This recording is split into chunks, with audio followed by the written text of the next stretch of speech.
सकती है, मन को रोकती है, जैसे चाहे अच्छे मार्ग पर ले जाती है। अब मन को रोकने के लिए कंट्रोलर तुमको ज्ञान ये हो गया कि बुद्धि सतोगुणी होनी चाहिए। अब आओ सीखें, जानें, समझें कि बुद्धि सतोगुणी किस स्थिति में हमारे जीवन में होती है, क्या व्यवहार करें कि हमारी बुद्धि में सतोगुण की प्रधानता हो। जो सतोगुण की प्रधानता हो तो बुद्धि मन को रोक ले और मन विषयों से हट जाए, भगवान की तरफ लग जाए और हमारा मोक्ष हो जाए, भगवान का दर्शन। ये बड़ा कठिन विषय था तुम लोगों के लिए, लेकिन कितने सरल ढंग से देखो समझ रहे हो, और समझ लोगे तो लगेगा हाँ ये तो बिल्कुल सही है, एकदम एकदम आराम का विषय है मन को रोकने का। और इसको उतारोगे, अनुभव करोगे तो तुरंत परिणाम आने लगेगा। अब ये देखो कि बुद्धि को कैसे सतोगुण प्रधान करें। तो सतोगुण की प्रधानता लाने के लिए बुद्धि में सबसे पहले हम पवित्र आचरण करें। पवित्र आचरण में दो तरह की पवित्रता होती है, पहले बाहर की पवित्रता, फिर अंदर की पवित्रता। साफ सुथरा वस्त्र भी रहे, हमारा शरीर भी साफ सुथरा रहे, पहली बात बाहर की पवित्रता। साफ सुथरा हमारा घर रहे और खूब सुंदर साफ सुथरा स्वच्छ पूजा स्थल मंदिर रहे। इसके बाद साफ सुथरा स्वच्छ हमारा बर्तन रहे और साफ सुथरा रसोई रहे, और सुंदर पवित्र साफ सुथरा आटा और दाल चावल खुद स्वच्छ साफ सुथरा बना करके। अब ये बाहर की पवित्रता हो गई। अब इसके बाद अंदर की पवित्रता में जाओ। अंदर की पवित्रता तब मानी जाती है जब नारायण भाव में अंतःकरण तुम्हारा काम करने लगता है, तो अंदर पवित्र माना जाता है। तो अंतःकरण में चार भेद बताए गए हैं, चतुष्टय, अंतः चतुष्टय बताया गया है। अंतःकरण जब संकल्प विकल्प करता है तो उसको मन कहते हैं। अंतःकरण जब निर्णय लेता है तो उसको बुद्धि कहते हैं। अंतःकरण जब चिंतन करता है तो उसे चित्त कहते हैं। अंतःकरण मैं करता हूँ, मैंने किया, कर्तृत्वाभिमान करता है तो उसको अहंकार कहते हैं। मन बुद्धि चित्त अहंकार, ये चार अंतः चतुष्टय के अंग हैं। अंतःकरण तो आपका अंतःकरण जो है, हाँ, अब अंदर की पवित्रता के लिए भगवान के लिए मैं रसोई बना रही हूँ, प्रभु को भोग लगाऊंगी, प्रभु का नाम अंतःकरण से भावपूर्ण होकर गुनगुनाते रहना और खूब भगवान को सुंदर स्वादिष्ट स्वच्छ रसोई हो, क्योंकि भगवान को भोग लगे ताकि वो स्वीकार कर लें। ऐसे भाव से बनाना अंतःकरण की अंदर की पवित्रता हो जाती है। बाहर की पवित्रता और फिर अंदर की पवित्रता। सब बात समझ में आ रही है ना? एकदम सीधी सीधी है, फिर से समझ लो। बाहर की पवित्रता क्या है? शरीर स्वच्छ हो, आपका वस्त्र स्वच्छ हो, ठीक है। इसके बाद घर जहाँ रहते हो वो स्वच्छ हो, साफ सुथरा हो, बिस्तर साफ सुथरा स्वच्छ हो। इसके बाद पूजा स्थल एकदम स्वच्छ हो, हाँ। फिर बर्तन स्वच्छ हो, जिस बर्तन से भोजन बनाते खाते हो, और जहाँ भोजन बनता है वो स्थान रसोई स्वच्छ हो एकदम, ठीक है। और जो भोजन बनाते हो खाने के लिए वो अन्न स्वच्छ हो, साफ सुथरा धोकर साफ बनाकर, जैसे तैसे नहीं कि आया और बाटी में डाल दिया दाल, डाल दिया सब्जी, उसमें क्या है, कब से रखा है, सब गया। ऐसा नहीं, देख कर पहले से स्वच्छ बाहर की पवित्रता हो। फिर बाहर की जब पवित्रता पूरी हो गई तब अंदर की पवित्रता में आपका अंतःकरण भगवान के लिए रसोई बना रही हूँ ऐसा ध्यान करते हुए मस्ती में, भक्ति भाव में चुन चुन करके सुंदर सब तरह से अपने मन ध्यान को हटाकर सुंदर रसोई बनाना, अंतःकरण की पवित्रता बना करके। हाँ, इसके बाद भगवान को अंतःकरण श्रद्धा प्रेम पूर्वक नम्रता पूर्वक भोग लगा करके और उसी भाव में अपने परिवार को प्रसाद के रूप में देना। और प्रसाद जब हो जाता है आपकी रसोई, वो प्रसन्नता देता है।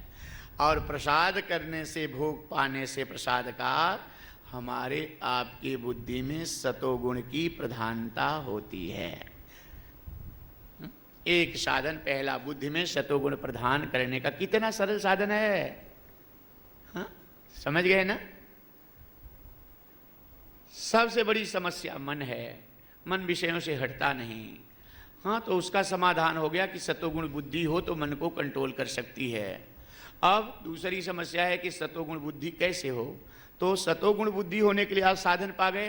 कितना सरल है, आपके पास में ही है ना सब। ये थोड़ी लापरवाही से काम नहीं हो पाता। अब इसमें एक बात और, सतोगुणी बुद्धि के लिए और ऊंची परिपक्व अवस्था हो तो हमें ध्यान करना चाहिए बाहर के लिए कि हमसे ख्याल करो कि हमारी वाणी से झूठ न निकले। और झूठ की परिभाषा ठीक से समझ लो, क्योंकि गृहस्थी में हो, व्यापार है, दुकानदारी है, नौकरी है, तो इसलिए इस झूठ की परिभाषा जान लो। नहीं तो परिभाषा जाने बिना तुम सोचोगे सब झूठ बोल रहा हूं मैं, क्या करूं, कैसे हम भजन में आए, कैसे शास्त्रों की बात को माने। जहां झूठों का बाजार हो, दुकानदारी, नौकरी, गृहस्थी में जहां झूठों का बाजार हो, सब झूठे लोग ही वहां बाजार में झूठा व्यवहार करने वाले लोग हों, हाँ, उस बाजार में रहना है, व्यापार करना है तुमको, तो उनसे झूठ बोल करके व्यापार करना झूठ नहीं है। समझ रहे हो? झूठों के बाजार में सच्चा बोलने लगोगे, तुम्हारे गला को काट कर तुम्हारे हाथ में कटोरी दे देंगे कि भीख मांगो, जाओ, तुम्हारा काम व्यापारी है। यहां सब झूठों का बाजार है। उनके बाजार में झूठ बोलो। झूठ बोलते समय इस बात का ध्यान रखो कि जितना नियम सही है, सही के लिए झूठ बोलो। झूठ के लिए, धोखा के लिए झूठ मत। सही के लिए कि मैं इतना परिश्रम करता हूं, मेरे जीवन में इतने परिश्रम का मेरा इतना फल होना चाहिए, उसको फल पाने के लिए, सही पाने के लिए, अपना हक पाने के लिए, यहां सही के लिए झूठ बोलना झूठ नहीं, इसमें पाप नहीं।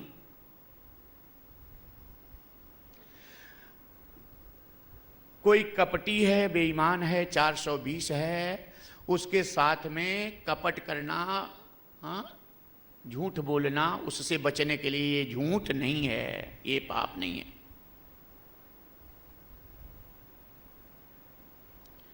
ये स्वयं मेरा अनुभव भी है और शास्त्र सम्मत वाणी है जो बता रहा हूं। और आपको अभी बता दूं तो सब जानते हो कि कहां से इसकी सम्मति है, इसका प्रमाण कहां, सब जानते हैं, लेकिन अभी समझ में आ जाएगा।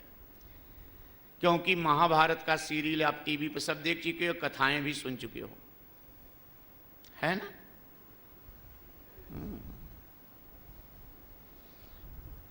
जिस समय कर्ण को जानते हो ना, महाभारत में कर्ण एक पात्र,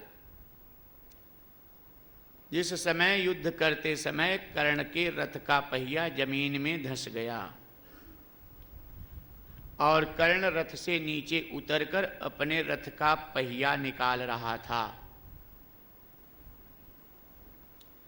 भगवान कृष्ण अर्जुन को संकेत करते हैं कि अर्जुन कर्ण को मारो। अर्जुन प्रभु का इशारा पा करके धनुष पर बाण एकदम पूरा खींच लेते हैं मारने के लिए कर्ण को। तब तक कर्ण की निगाह अर्जुन के धनुष बाण पर पड़ गई और इनके भाव पर। तुरंत कर्ण अर्जुन को धिक्कारने लगा। अरे अर्जुन, तुम सर्वश्रेष्ठ धनुर्धर हो और सर्वश्रेष्ठ वीर हो और युद्ध की परिभाषा भली भांति तुम जानते हो। तो ये वीर अर्जुन, सर्वश्रेष्ठ धनुर्धर और उत्तम युद्ध की परिभाषा जानने वाले अर्जुन, क्या यही नीति है कि दुश्मन रथ के नीचे हो, उसका पहिया जमीन में धंसा हो, उसको निकाल रहा हो, उसके पास शस्त्र नहीं है, और यही तुम्हारे धनुर्विद्या और वीरों की युद्ध की परिभाषा है कि उसको तुम मार रहे हो। ऐसी स्थिति में शर्म नहीं आती तुमको? धिक्कार है तुम्हारी वीरता को, धिक्कार है तुम्हारे सर्वश्रेष्ठ धनुर्धरता को।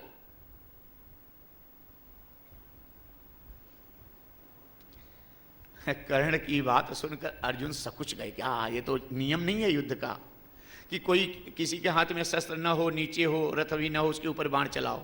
तुम रथ पर बैठे हो और भणो, निहत्थे के ऊपर बाण चलाना ये तो हमारे वीरों का नियम नहीं है। हमारे देश में, वो भारत देश हमारा है कि जहां युद्ध की परिभाषा हमारे यहां मानव और वीरों की तो बात छोड़ो, पक्षी भी जानते हैं। सीता जी को रावण जब चोरी से लेकर की हरण करके जा रहा था और सीता जी का विलाप सुन करके जटायु, गीधराज जटायु, देखिए आप लोग इसको सोचकर चिंतन करो कि मैं क्या कर रहा हूं। हमारे देश के हर सज्जन व्यक्ति को, हर नागरिक को ये सोचना चाहिए, भक्तों को, कि भारत देश में जन्म लेकर के मैं क्या कर रहा हूं। अपने इन रामायण की कथाओं को, पुराणों की, इतिहासों की इन कथाओं को सुनो, और कैसे लोग थे उसी देश में हम क्या करें। पक्षी गीधराज रावण को ललकारे, रावण जैसे महायोद्धा को जोश आ गया इनमें। अरे भारत की संस्कृति के कुठाराघात करने वाले,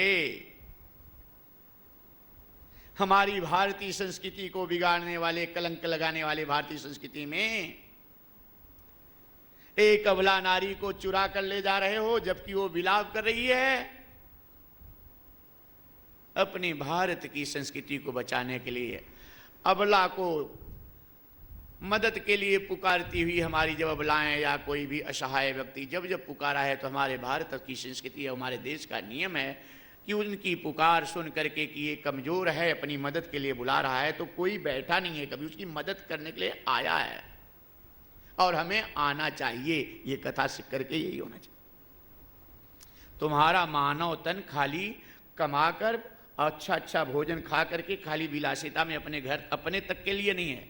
तुम्हारा मानव तन सबके कल्याण के लिए। मानव नर के रूप में नारायण हो तुम, तो निरंजन निराकार परम ब्रह्म परमात्मा नर के रूप में हो, तो तुम्हारे अंदर पवित्र भावना जब होगी, धर्म की भावना होगी, तो समझो ये नारायण की भावना है, तुम नारायण हो।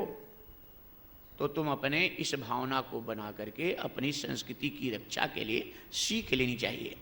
अपनी भारतीय नारी कैसी होनी चाहिए, इसकी सीख, उनकी रक्षा हमें करने का हमारा अधिकार, कर्तव्य कैसा होना चाहिए, किस हद तक होना चाहिए, ये हमें सीख लेना चाहिए, और सीख कर उसके आगे कदम बढ़ाना चाहिए, जीवन में उतारना चाहिए। जटायु रावण को ललकारता है, गीधराज, अरे रावण रुक जा नीच दुष्ट, नारी का अपहरण करके ले जा रहा है। हमारी भारतीय संस्कृति की ये परंपरा है कि अपनी पत्नी के अलावा सारी नारियों को या तो बेटी के रूप में, सगी बेटी या सगी बहन या सगी मां के रूप में हम देखते हैं। और तू हमारी इस स्थिति को, इसका मतलब किसी नारी को कोई चुरा कर ले जा रहा, अपहरण कर रहा है, किसी नारी के साथ कोई अन्याय कर रहा है, अत्याचार कर रहा है, तो समझ लो हर मानव को चाहिए भारत के कि मेरी माँ के साथ अन्याय हो रहा है, मेरी बहन के साथ अन्याय, मेरी बेटी के साथ अन्याय हो रहा है। क्योंकि अपनी पत्नी के अलावा जितनी भी नारियां हैं, हम सब सगी बहन की तरह, सगी बेटी की तरह, माँ की तरह हैं। हमारी भारतीय संस्कृति और हमारा सनातन धर्म ये कहता है, शास्त्र कहता है, और इसको हमारे पूर्वजों ने, मुनियों ने, ऋषियों ने इसको सिद्ध किया है। इसलिए हमको इस कर्तव्य से दूर नहीं होना चाहिए कि कोई भी नारी हो हमारे भारत में, अगर उसके साथ अत्याचार हो रहा है तो समझ लो मेरी बहन के साथ हो रहा है। लेकिन हम आप कर्तव्य से दूर होने की वजह से कि वो तो उसकी बहन है, उसकी बेटी है, हो रहा है, मुंह मोड़कर चले जाते हैं। अगर ये भावना हमारे अंदर जग जाए कि सब मेरी बहनें हैं, सगी सगी बेटियां हैं, भारत की जितनी नारियां सगी माताएं हैं, इनकी रक्षा और इनकी सुरक्षा का कर्तव्य का पालन करने का हमें ये अधिकार है और जिम्मेदारी है हमारी, और हम अपनी जिम्मेदारियों को संभाल लें तो किसी नारी के साथ कोई अत्याचार न हो। और जब नारी सुरक्षित है तो भारतीय संस्कृति सुरक्षित है, और नारी और भारतीय संस्कृति जब सुरक्षित है तब भारत देश सुरक्षित है। भारतीय संस्कृति और नारी अगर सुरक्षित है तो इनसे जो संतानें होंगी वो भारत देश की सुरक्षा के लिए जन्म लेने वाली ऐसी कर्तव्य का पालन करने वाली संस्कारें होंगी, संतानें होंगी। और ऐसी संतानें जब भारत में होने लगेंगी तो भारत देश सदा सुरक्षित रहेगा। इसलिए भारतीय संस्कृति और भारतीय हमारी नारी, इसकी रक्षा और इनको सुरक्षित रहने के लिए हमें जागने की आवश्यकता है। और इसमें पुरुषों का साथ देने के लिए अकेले पुरुष ये कार्य नहीं कर सकते, ये नारियों को भी जागने की आवश्यकता है कि ऐसे पुरुषों का साथ, ऐसे लोगों को प्रेरित करके संस्कारित करें और साथ दें। स्वयं समय अलग है, वो ये नहीं कि असहाय बनकर तुम बैठी रहो। तुम भी पढ़ रही हो, तुम्हारे पास भी विवेक है, तुम्हारे पास भी समझ है।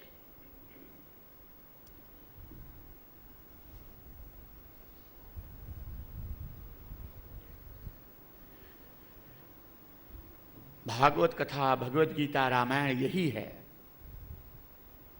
व्यवहारिक जीवन में तुम अच्छा कार्य करो, व्यवहारिक जीवन में अच्छा कार्य करोगे, धर्म का आचरण करोगे व्यवहारिक जीवन में, तब तुम्हारा विचार परिवर्तन होगा और अंतःकरण तुम्हारा निर्मल होगा, तब भगवान की प्राप्ति की तरफ चलोगे। व्यवहारिक जीवन में जब गलत कार्य करते हो तो वासनाओं का पर्दा मोटा होता है, और व्यवहारिक जीवन में जब धर्म और सत्कर्म करते हो तब वासनाओं का पर्दा कट जाता है, मैल धुल जाती है। और जब मैल धुल गई, वासनाओं का पर्दा हट गया, तो नारायण तो सब जगह हैं, बादल हट गया तो सूरज हैं। ऐसा नहीं कि बादलों के आ जाने से सूरज का अस्तित्व खत्म हो जाता है, नहीं। वासनाओं के आने से भगवान नहीं, ऐसा नहीं सोचना चाहिए। वासनाएं पर्दा हैं, इनको मिटा दो, भगवान तो सब जगह।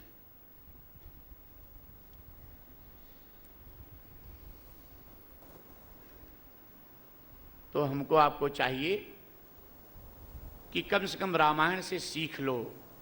पक्षीराज, गिधराज, पक्षी, जटायु भारतीय संस्कृति की रक्षा के लिए रावण जैसे महायोद्धा को दुष्ट कह करके पुकारते, ललकारते, रुक जा, हमारे रहते तुम भारतीय संस्कृति के ऊपर कलंक नहीं लगा सकता। ये हमारी सगी बहन, बेटी और पुत्री की तरह भारतीय नारी है, भारतीय नारी के ऊपर अत्याचार करने वाला, रुक जा।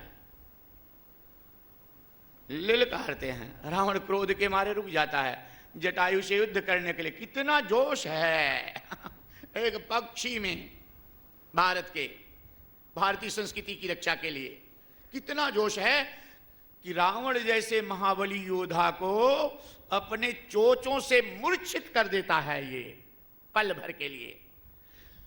लेकिन भारत में ऐसी परंपरा वीरता की है कि ये पक्षी मर्यादा नहीं तोड़ते। जटायु, अगर वीरता युद्ध की परंपरा की मर्यादा जटायु तोड़े होते तो रावण को यही मार डालते।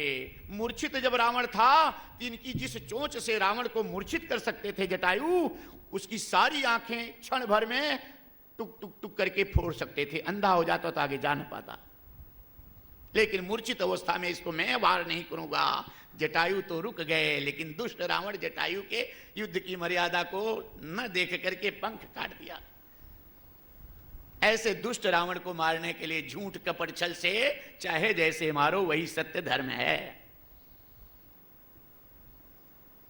वही बात यहां कर्ण ललकारता है कि अर्जुन, तुम वीरों की परिभाषा जानते हो? तुम हम रथ से नीचे हैं, रथ का पहिया धस गया, हमको मारने शर्म नहीं आती तुमको? अर्जुन शर्मा गए, रुक गए, संकोच में आ गए। भगवान कृष्ण सोचने करे ये तो सब मामला बिगड़ रहा है। ये तो अर्जुन युद्ध की सही परिभाषा नहीं जान रहे हैं, सही परिभाषा के नाम पर ये भूल कर रहे हैं। तब भगवान कृष्ण अर्जुन को संकेत दिए, अर्जुन कर्ण को मारो, अब देरी मत करो। और कर्ण को क्यों मारो? अर्जुन के मन में विश्वास जगाने के लिए कि मैं जो कह रहा हूं सही कह रहा हूं, मारना उचित है। इसलिए भगवान कृष्ण अर्जुन को ये कहते हुए कर्ण को फटकारे, धिक्कारे कि कर्ण कर्ण, अब तुमको वीरों की परिभाषा याद आ रही है। कर्ण अपने ऊपर आ गया, तब वीरों की परिभाषा आ रही है। उस समय तुम वीरों की परिभाषा याद नहीं किए थे, जिस समय तुम्हारे सामने बड़े बड़े महाबली वीर बैठे हुए थे। एक अबला नारी की लाज लूटी जा रही थी, द्रौपदी की शमशीर खींची जा रही थी। वीरों की परिभाषा यही थी कर्ण। उस समय तुम्हें याद नहीं आई कर्ण? अब वीरों की परिभाषा याद आ रही। जब अपने ऊपर आ गया था 16 साल की आयु वाले बालक अभिमन्यु के मर्यादा तोड़कर एक वीर से 7 महारथी घेर करके अन्याय अमर्यादित ढंग से मारे। गिरने के बाद भी तुमने अभिमन्यु के सिर पर पैर से ठोकर मारी थी। खंड यही वीरों की परिभाषा है। अर्जुन मारो, ऐसे दुष्ट को मारना ही धर्म है। अन्यायी को अन्याय से मारना ही न्याय है।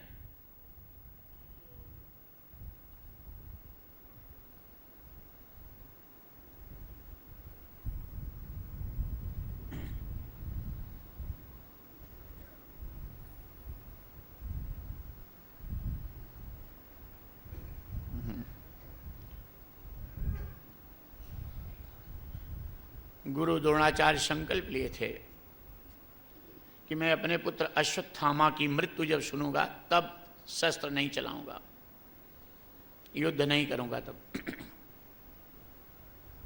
और जब गुरु द्रोणाचार्य पांडव सेना का संहार करने लगे,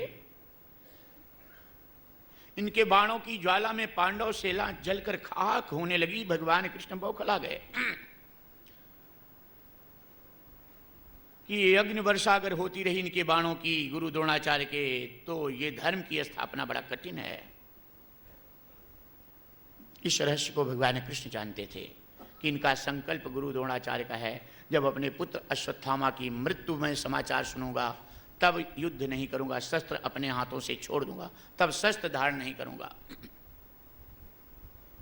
भगवान कृष्ण अफवाह फैला दिए कि अश्वत्थामा मारा गया। चारों तरफ अफवाह, नीति से चारों तरफ चर्चा होने लगी युद्ध के बदले कि अश्वत्थामा मारा गया, अश्वत्थामा मारा गया, अश्वत्थामा। इनके पास लोग जाकर गुरु द्रोणाचार्य के पास युद्ध कर रहे हैं, युद्ध के द्वारा बाणों की वर्षा, अग्नि की वर्षा कर रहे हैं, लेकिन सब कहने लगे अश्वत्थामा मारा गया, अश्वत्थामा मारा गया। सब चिल्लाने लगे, लेकिन शस्त्र को गुरु द्रोणाचार्य छोड़े नहीं हाथों से। संकल्प था कि जब सुनूंगा कि अश्वत्थामा मारा गया तो मैं शस्त्र छोड़ दूंगा, फिर युद्ध नहीं करूंगा। लेकिन सुनने के बाद गुरु द्रोणाचार्य शस्त्र छोड़े नहीं। गुरु द्रोणाचार्य युद्ध रोके, लेकिन शस्त्र अपने हाथों से छोड़े नहीं और युद्ध रोक करके रथ आगे ले आए पांडवों के सामने। और गुरु द्रोणाचार्य ये घोषणा किए कि अश्वत्थामा मारा गया, मैं तब विश्वास करूंगा जब धर्मराज युधिष्ठिर कह देंगे तब।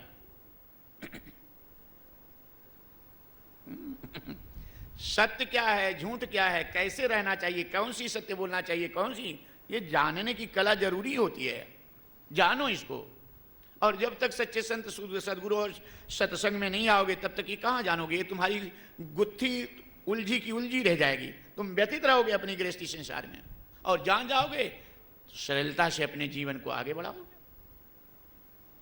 इसलिए सत्संग से तुम्हारा नाता जोड़ना आवश्यक होता है।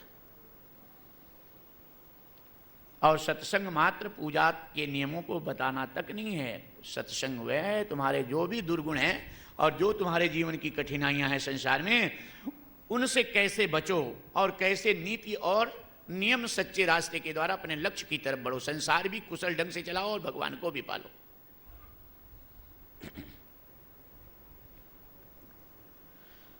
जब गुरु द्रोणाचार्य कहे कि युधिष्ठिर कहेंगे तब मैं मानूंगा, तो भगवान कृष्ण धर्मराज की तरफ इशारा किए कि कह दो कि अश्वत्थामा मारा गया।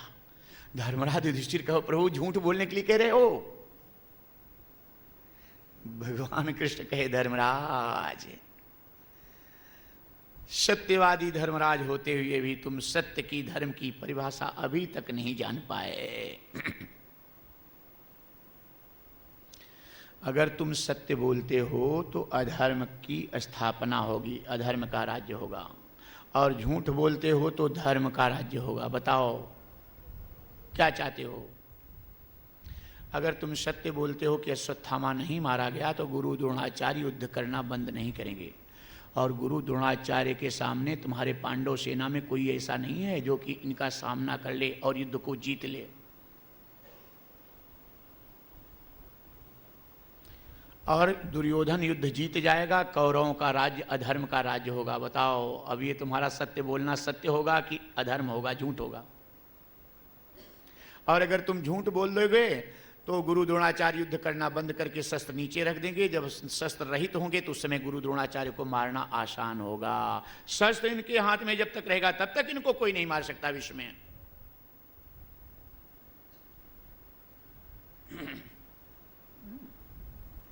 अधर्म के साथ युद्ध करने वाले ऐसे ऐसे महाबली योद्धा थे, लेकिन सत्य धर्म नीति न्याय ऐसी नीति जहां भगवत कृपा होती है उनसे भी बच सकते हो। बड़ी कठिनाई जहां कोई रास्ता ना हो निकलने के लिए, संसार में उन रास्तों को भी पार करने के लिए सरल सरल साधन शास्त्रों में बताए गए हैं।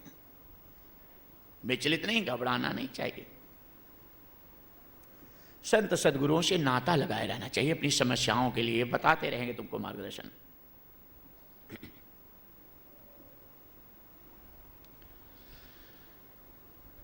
भगवान कृष्ण कहे देखो धर्मराज, एक तो गुरु द्रोणाचार्य ब्राह्मण हैं,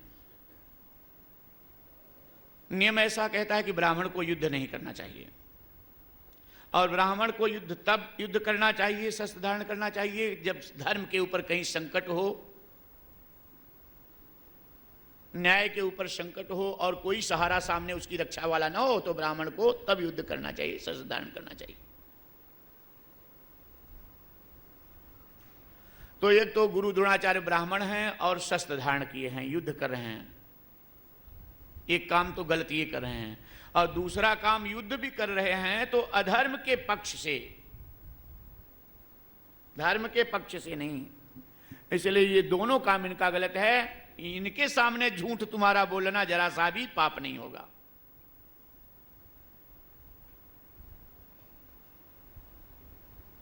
है ना?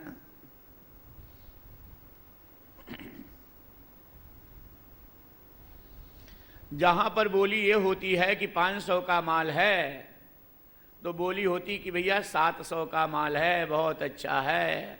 और हर यही दुकानदार जहां पर ये बोलता है, तो जो दुकानदार ये मानकर उसकी बात सही कर ले कि 700 का है, ये झूठ कोई नहीं बोलेंगे, हम भी झूठ नहीं वैसे ही, तो 500 का माल 700 में खरीदो तो 200 रुपया घर से जाओ तो कल कटोरा लेके घूमो, दुकान घाटे में गए। ऐसे लोगों के बीच में 500 का 700 बोले तो उनको बता दो कि नहीं 300 का है, आप गलत बोल रहे हो, तो आते आते सही पर सौदा पड़ जाता है। वो भी काम करें, तुम्हारा भी ऐसे काम हो रहा है। फंसाने का काम मत करो कि सही चीज है, गलत चीज है उसको तुम सही बता करके किसी को धोखा दे दो, उसका घाटा हो जाए, नुकसान, ऐसा काम मत करो, ये पाप है। लेकिन सही व्यापार करने के लिए तुम्हें ऐसे लोगों के बीच में कि हम धोखा नहीं दे रहे हैं, सही चीज है और इसका इतना हमें मूल्यांकन, इतनी प्रॉफिट हमारी होनी चाहिए, आए, ये इतने बताने से इसका भी लाभ होगा, इन बातों के इस तरह से बात करने में कोई गलत अन्याय नहीं है।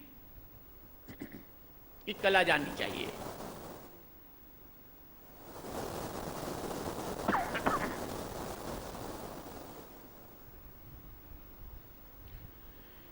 भगवान कृष्ण कह रहे हैं धर्मराज बताओ, जल्दी करो, कह दो कि अश्वत्थामा मारा गया। अगर तुम नहीं बोलते तो कौरवों की जीत होगी, दुर्योधन राजा बनेगा। धर्म की हानि होगी, बताओ क्या करना, धर्म की स्थापना की धर्म की स्थापना। समझ में बात आ गई। धर्मराज युधिष्ठिर कह दिए कि स्वत्थामा हतो